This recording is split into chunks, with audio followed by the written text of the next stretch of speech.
just kind of by way of review, radi malog pregleda, the last couple of weeks we've talked about the 6 parts of the story. Do you remember the 6 parts of the story? posljednjih nekoliko tjedana smo pričali o 6 dijelova priče. Sjećate li se 6 dijelova priče? What are the 6 parts of the story?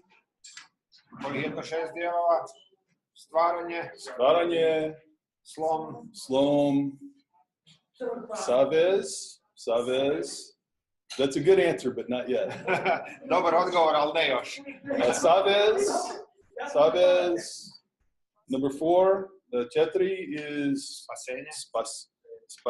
spasitel. Jesus.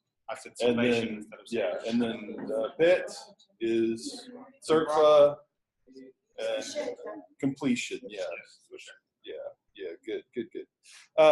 Do you remember the big questions that I said we were going to address? Sjećate li se velikih pitanja koja sam rekao da ćemo postavljati? You remember some of those? Sjećate li se nekih od pitanja What was the big question in Genesis 1? Koje je bilo veliko pitanje iz prvog poglavlja postanka? What's God like? Who is God? What is God like? The big question in Genesis chapter 2. Veliko pitanje u drugom poglavlju.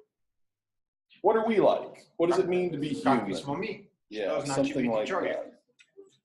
that. So here's kind of a review of where we ended last week, where we talked about what it means to be human. Hoćemo sada staviti pregled prošlog tjedna, dakle što znači biti čovjek. And these were the kinds of things we found in Genesis chapter 2, that we're created for work. Ovo smo pronašli u drugom poglavlju. Znači stvoreni smo za rad.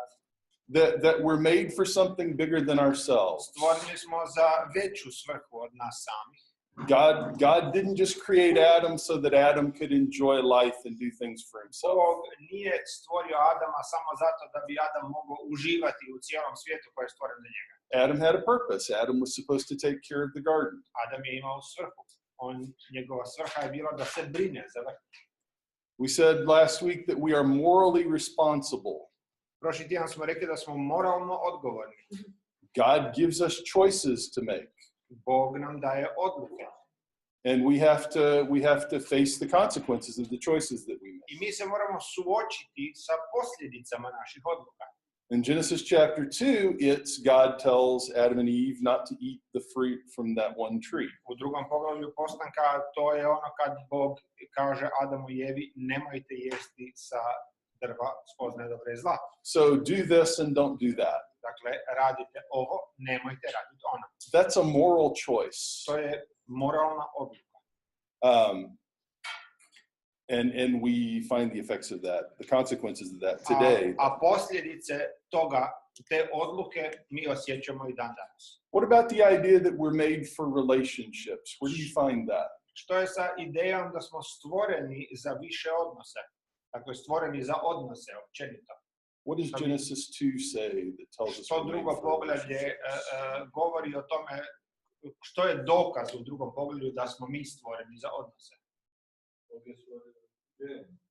God creates a woman, a partner. God says it's not good for man to be alone. Bog je rekao nije dobro da čovjek bude sam.